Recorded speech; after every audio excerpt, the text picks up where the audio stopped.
Coming up on Network Africa, 11 people killed by Amazonian militia in Taraba State, northern Nigeria.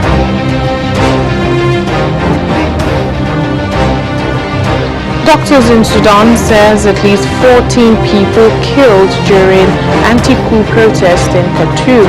Plus,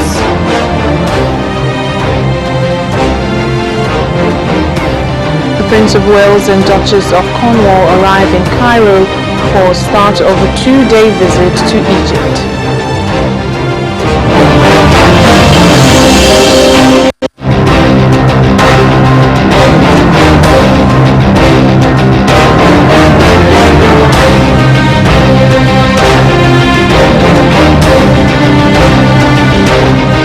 Hello and welcome to the program. I'm Layo Adebuki.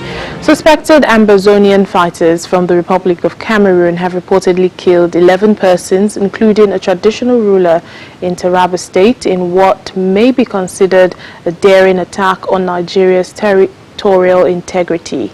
The incident took place at Manga village in Takum local government area, a border community between Taraba State and the Republic of Cameroon.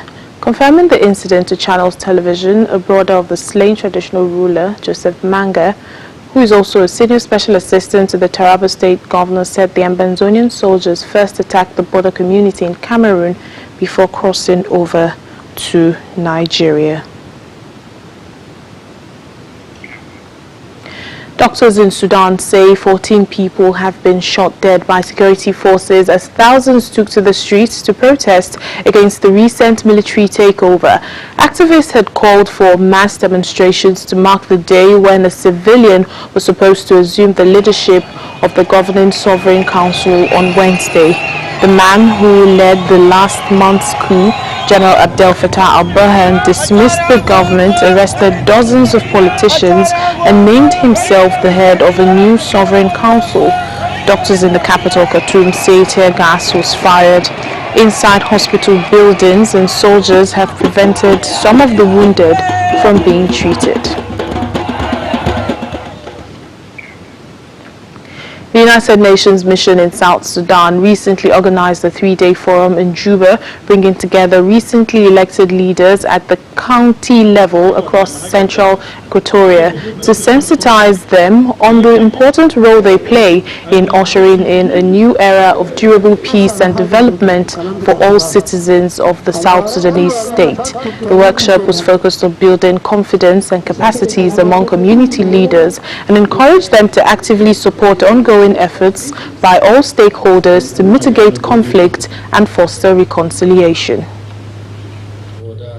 This 3 days workshop is organized by Civil Affairs of Central Equatorial State in support of the chiefs that has been elected recently across the Juba County, and it is an opportunity to provide them learning and also understanding of their role in line with the Local Government Act, but also to help them to deliver their mandate and support their community. We are here today as a chief as a whole to acquire some knowledge on some other training regarding the customary law, inclusively the human rights laws.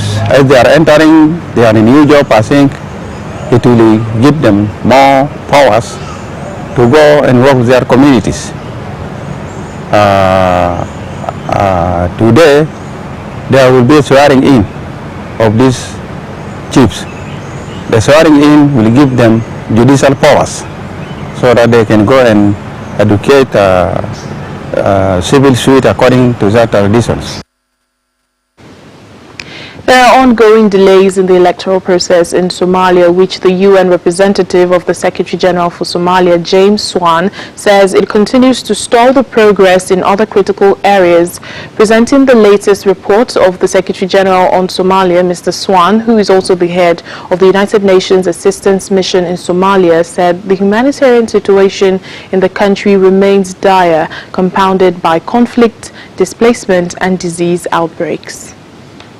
Delays in the electoral process continue to stall progress in other critical areas and hamper the achievement of national priorities beyond the elections, including reforming the Constitution and justice sector and advancing the development agenda and financial reforms, including achieving the heavily indebted Poor Countries Initiative completion point in 2022. The humanitarian situation in Somalia remains dire, compounded by conflict, displacement, and disease outbreaks.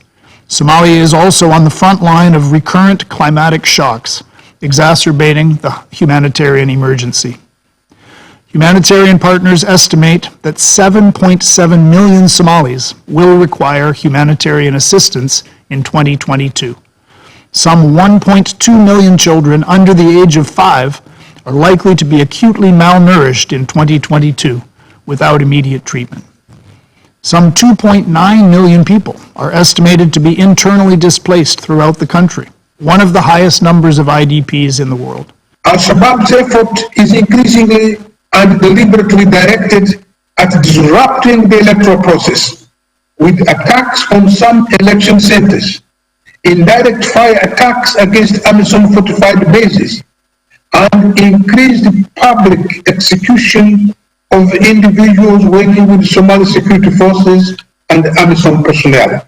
Holding free and credible parliamentary and presidential elections have always been the stated policy of the federal government of Somalia, and in many respects, the delay in the election has been the result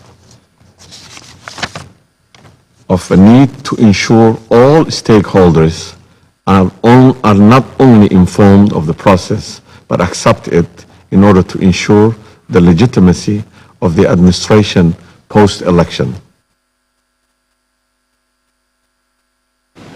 Burkina Faso's President Roch-Marc Christian Kabore has admitted to problems that he says must be corrected in the fight against terrorism after an attack that killed 53 people in the country. The suspected jihadist attack on Sunday, in which 49 soldiers and 4 civilians died, targeted a military police detachment in Inata in the north. He spoke following public anger amid the high death toll in one of the deadliest attacks on defense and security forces since Burkina Faso started facing jihadist threats 6 years ago. 2 commanders have been sacked after hundreds of young people in several cities held demonstrations on Tuesday over the rising insecurity. The protesters also called on President Kabore to resign for failing to rein in the insecurity, but the president has called on people to stand together with the security forces and defend the country. A national mourning period had been declared in Burkina Faso from Tuesday until Thursday in the wake of the latest attacks.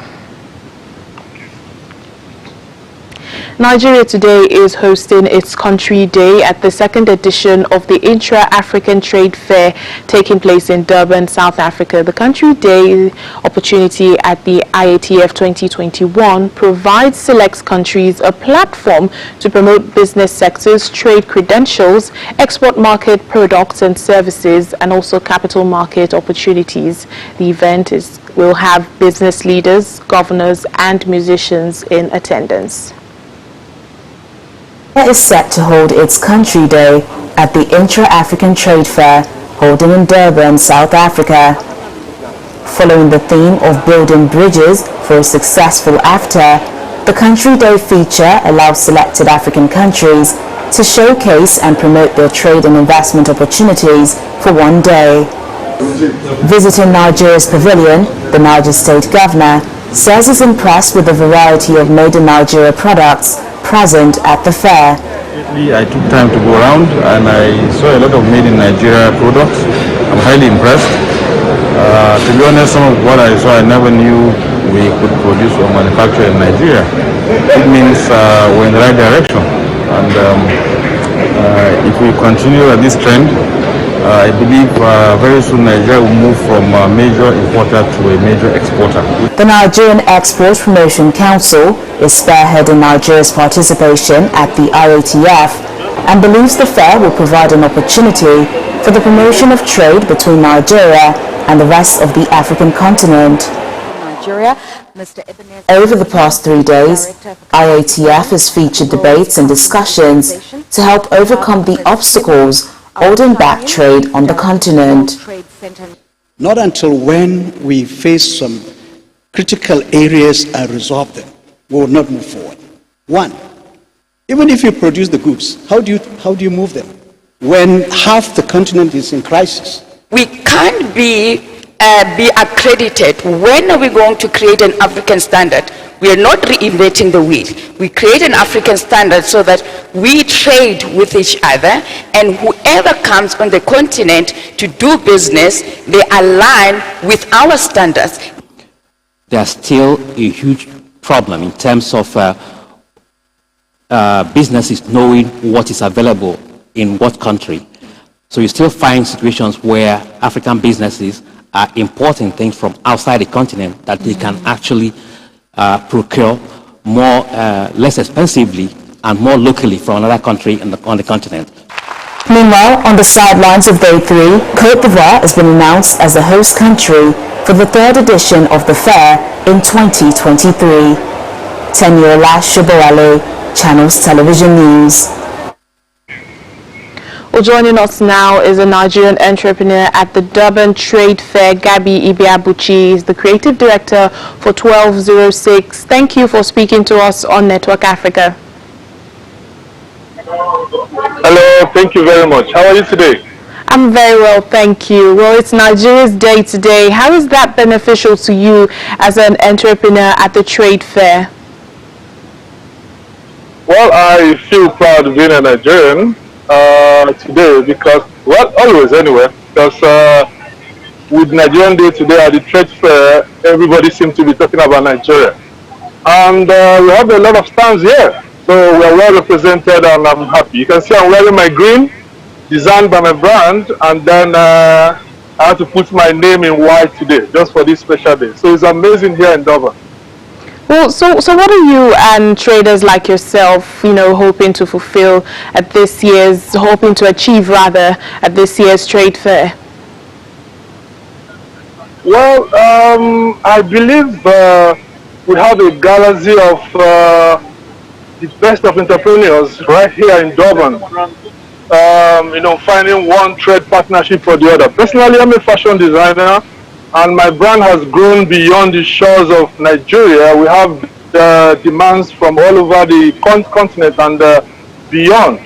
So lately, we're expanding beyond Nigeria. I have orders from the US and from other European countries. So the reason I'm here, or the main reason I'm here, is to find production value chain. People that could help me produce more, as much as the demand calls. So I've been able to catch up with a lot of them, all Africans. The essence of this trade fair is to buy Africa, patronize Africa, live Africa, and use Africa. So I've been able to connect with people I never knew existed, and deals already signed. So I'm happy. I'm really, really happy that I can find an African to produce, my clothing in large quantity. Well, just very quickly, finally, how can other entrepreneurs who are back home here, in the country benefit from this? Well, particularly, I will advise everyone who is a business person to connect to Afrexim Bank. There is a platform they have, they call Mansa. Mansa is like a directory for all Africans, where you get registered, they verify you, and anybody can freely do business with you from any part of the world. So the Mansa team is here and all over Africa as well. So we'll find them, get them registered so that we can get connected all around the world. All right then, Gabi Ibiabuchi, thank you so much for speaking to us. All right, thank you so much. Still ahead on the program.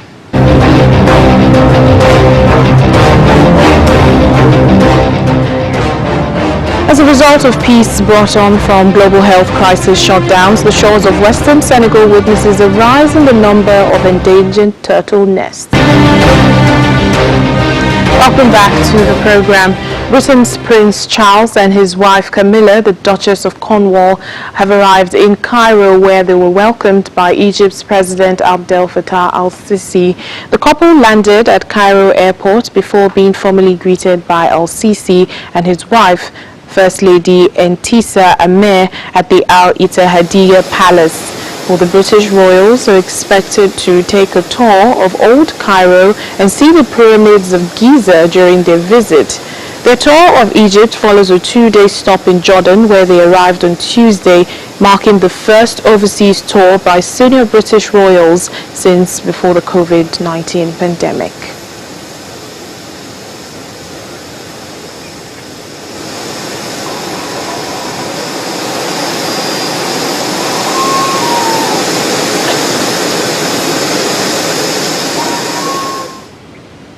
Moving to East Africa now, 3 dangerous terror convicts who had escaped from prison have been rearrested in eastern Kenya while trying to flee to neighboring Somalia. They broke out of the Kamiti maximum security prison in the capital Nairobi on Sunday. Musharraf Abdallah, Joseph Juma and Muhammad Ali Abika were rearrested some 300 kilometers from the capital. Muhammad Ali Abika was convicted for his role in the 2015 Garissa University attack, in which 148 people were killed.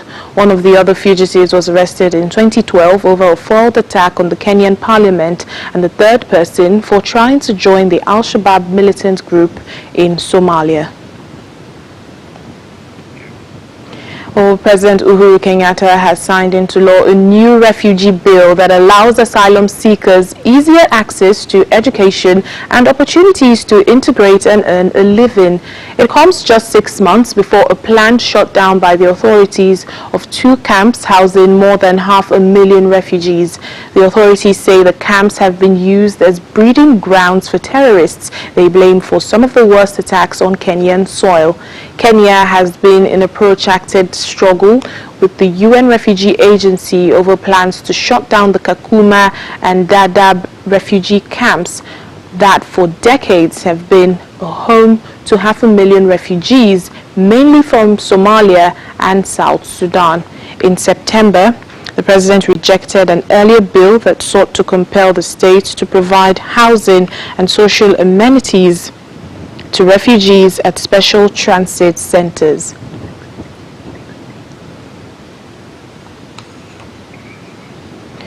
Well, the COP26 climate summit may have ended, but reactions continue to trail the agreement made in Glasgow. Many Kenyans, like 25-year-old climate change activist Jack Steve Otieno, are disappointed with the outcome, saying that they did not feel their voice was taken into account. The UN climate talks ended Saturday with a deal that for the first time targeted fossil fuels as the key driver of global warming, even as coal-reliant countries lobbed last-minute objections. While the agreement won applause for keeping alive the hope of capping global warming at 1.5 degrees Celsius, many of the nearly 200 national delegations wished they'd come away with more. If they can make pledges but fail to heed to them, I can say COP26 is a failure. It is a failure to the global, it is a failure to the whole world. Global warming is increasing.